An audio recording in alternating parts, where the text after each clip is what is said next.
Wow, what a zany week in the markets, but was expected with what we had overhead in the sky. Hi, everybody. Thomas Miller with the weekly Merriman Market Analyst and Fun Astrology Financial podcast here on Saturday. Thanks for joining us. This is where we read the free weekly column from MMAcycles.com written by Ray Merriman. This is for the week beginning October 9th, but is being recorded on Saturday, October 7th. First article to get us started from CNBC.com. Stocks rallied Friday, even after the release of stronger-than-expected U.S. jobs data and a pop in Treasury yields. The U.S. economy added 336,000 jobs in September, the Labor Department said. Economists polled by Dow Jones expected 170,000 jobs. Stocks posted a stunning turnaround on Friday after initially falling on the stronger-than-expected jobs report. At the session low, the Dow had fallen as much as 272 points, then it surged more than 400 points at the height of the rally. And then this quote from Stranger in a Strange Land, written by Robert Heinlein back in 1961. Government, 3/4 parasitic, and the other fourth stupid fumbling. 1961. Then from Paul Donovan on Wednesday's UBS Morning Comment, members of the U.S. Congress are now incapable of doing anything, Donovan says. Financial markets are not surprised that members of the U.S. Congress are incapable of doing anything. Investors only care whether the House Republicans can get the extreme wing under control long enough to elect a speaker before the next government shutdown in mid-November. And now Ray's commentary. Last week was every bit as bizarre and insane as the Venus-Uranus square that ended the prior week would suggest. Aspects like this involving the planet Uranus have two faces when it comes to financial markets. They either break out below multi-month support or above multi-month resistance, or second, they end the trend and reverse.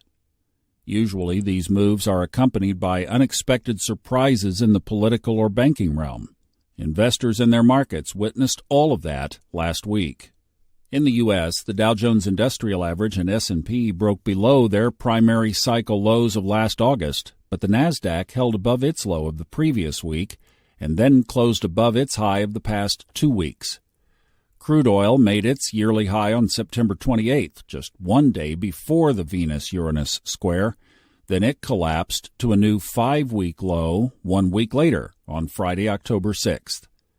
Gold and silver, much like the Dow Jones Industrial Average, broke to the downside with both plummeting to their lowest price since March. But on Friday, both posted very healthy rallies, reversals, right in line with our special gold report issued on Thursday morning. The U.S. dollar, on the other hand, soared to its highest mark of the year last Monday, only to reverse sharply lower into Friday. Not to be outdone, Bitcoin surged early last week to its highest price since August 17th.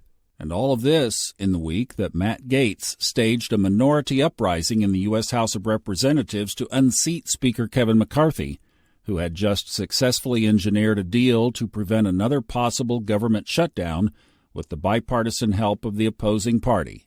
His reward? Both the Democrats, all of them, plus 8 of Gaetz' Republican extremists booted him out. The chaos left in the week of government dysfunction is part of that Uranus business and political model. Now this week's short-term Geocosmics, starting off with an old song from John Fogerty, very familiar 1969 classic, Bad Moon Rising. I see the bad moon a-risin'. I see trouble on the way. I see earthquakes and lightnin'. I see bad times today. Then from Bloomberg News Evening Briefing on October 3rd, a key demand among far-right Republicans has been to kill off U.S. funding of Ukraine's effort to beat back the Russian invasion. One clear beneficiary of the political maelstrom in Washington appears to be Vladimir Putin, whose effort to crush his neighbor now depends in part on Western nations, and in particular the United States, depriving Ukraine of the ability to defend itself. And then this in the Wall Street Journal on Friday from Kimberly Strassel, Gaetz and Company, a tale as old as time. She says many of the offenses the rebels cited as grounds for deposing Mr. McCarthy were of his own making. How dare Mr. McCarthy fail to pass all 12 spending bills by September 30th? How dare he then go to Democrats to get the votes to keep the government open? The insurgents engineered that outcome. The purpose of all of this? Some Republicans noted that Mr. Gates' antics were driven by his need for attention. The sad truth is that Washington has always been a town divided by those who put in the work and those who preen. End quote. Ray says, yep, the king of preen, taking advantage of a foolish Republican House policy that allows someone like Gates with such an overabundant need of recognition hunger to, one, provide support to Putin's prediction that the U.S. and Europe would weary of war, parentheses, and thus allow him to get away with murder, rape, kidnapping, and a host of other plutonian war crimes, and second, to allow an extremist minority group with less than 5% support from his colleagues to disrupt the operations of government against the will of the vast majority within its own party. Is that really how democracy works? Or is it an example of taking high moral ground that the congressman claims he is following on behalf of the American people? So the next potential government shutdown is scheduled for November 17th, right in time for the Sun-Mars conjunction in Scorpio, discussed in last week's column. We're getting a glimpse of what that now will all be about as, 1, Mars prepares to enter Scorpio this week, October 11th and 12th, and then second, just 1 to 3 days after the co-rulers of Scorpio, Mars and Pluto, are highlighted with a Mars-Pluto square coming this Sunday, October 8th, and Pluto then turning direct on Tuesday, October 10th. That's a lot of Scorpio energy, which means enemies will be digging in their feet and refusing to budge, even if it means a threat to their survival, probably figuratively speaking, but you never know with these signatures how brutal it can be. Think of Pluto like a hot, smoldering volcano where the lava is slowly winding down the mountainside, picking up steam as it lurches toward something sacred, something valuable, like property, a life, a relationship, or a position at work. Someone else is going to get burned if they don't move out of the path in time. It won't pay to be relentless and uncompromising. On the other hand, you should be aware of who is coming after you or your job to extract a revenge for personal reasons, even if they are not true. Maybe more so if they are true. In Gates' case, according to Strassel of the Wall Street Journal, he was, quote, furious that Mr. McCarthy wouldn't break the House rules and somehow intervene to stop a parentheses, ethics probe into allegations of sexual misconduct and misuse of funds, end quote. With Pluto now changing directions as Mars enters Scorpio, the threat of removal may suddenly reverse to taking Gates out. That Mars-Pluto-Scorpio combination is not the only cosmic drama unfolding.